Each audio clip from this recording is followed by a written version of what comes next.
3 বছর বলে গেছে। 3 বছর মানে ওরা 26-এ থাকবে না, আমাদের বানাতে হবে, আমরা করে দেব। হাওড়ার বেলগাছিয়ার ভাগাড়ের অবস্থা কতটা বিপজ্জনক সরজমিনে খতিয়ে দেখলেন পুর নগরায়ণ মন্ত্রী ফিরহাদ হাকিম।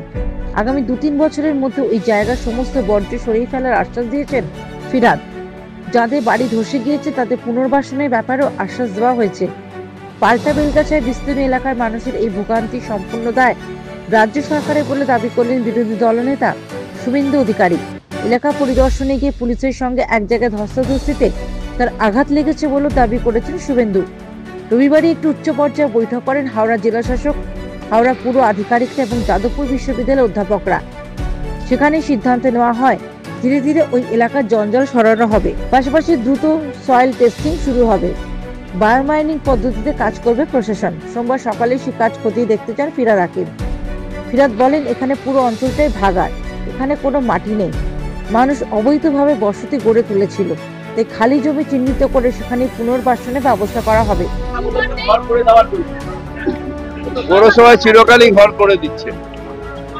আমরা এই টাকাটা সেন্ট্রাল গভর্নমেন্ট দিচ্ছে না, গ্রামেরও টাকা দিচ্ছে না আর শহরেরও টাকা দিচ্ছে না।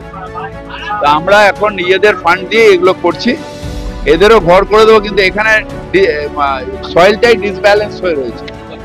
এটা আমাদের অল্টারনেটিভ একটা চিন্তা করতে হবে। কালকে আমরা অফিসে বসে আজকে সার্ভে হয়ে যাবে, কোথায় খালি জায়গা পাওয়া যায় সেখানে এদের রিহ্যাবিলিটেট করতে হবে। কেন্দ্রীয় সরকার গ্রাম বা শহরের জন্য কোনো বরাদ্দ দিচ্ছে না, রাজ্য সরকার নিজের তহবিল থেকে পুরো অর্থের ব্যবস্থা করেছে।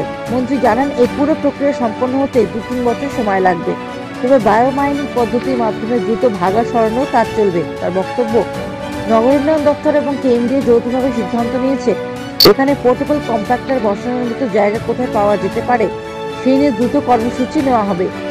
সময় নষ্ট করার সুযোগ নেই, শহরে বিভিন্ন ফাঁকা জায়গা চিহ্নিত করে দ্রুত প্রসেসিং এবং পুনর্বাসন দুই শুরু করতে হবে। অনেক দিন ধরে একটা আনসাইন্টিফিক হিসেবে এখানে একটা ভাগাড় গড়ে উঠেছে,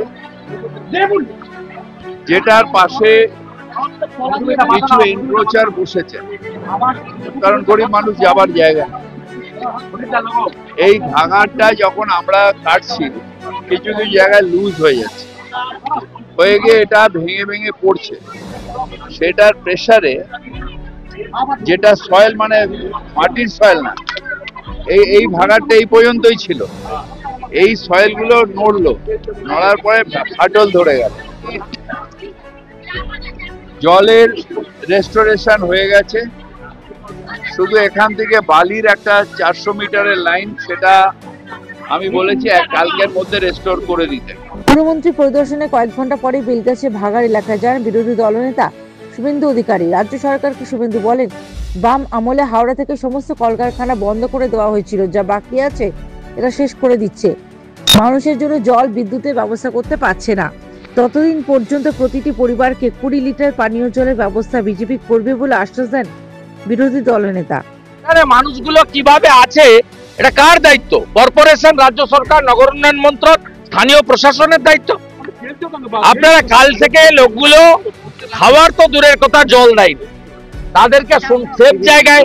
আমি কমপ্লিটলি বিরোধী দলটা ডিমান্ড করছি, এই 100টা ঘরকে প্রধানমন্ত্রী যে আবাস যোজনা আছে আরবান, তার অন্তর্গত রাজ্য সরকার ইমিডিয়েটলি ফাঁকা ফ্ল্যাটে শিফট করুক, সমস্ত ফাঁকা ফ্ল্যাটে গিয়ে শিফট করুক এবং ইমিডিয়েট 20,000 টাকা করে লাইভলিহুডের জন্য দিন। আমরা কাল থেকে রিলিফ ক্যাম্প চালাচ্ছি। আমরা প্রত্যেক বাড়িতে যতক্ষণ না ওয়াটার কানেকশন হচ্ছে 20 লিটার করে পানীয় জল দেব সিদ্ধান্ত নিয়েছি। আমরা আজকে প্রত্যেকটা বাড়িতে বিজেপির পক্ষ থেকে 5,000 টাকা করে দিয়েছি আমাদের লিমিটেড ক্যাপাসিটির মধ্যে, এবং তারপলিন দিয়েছি।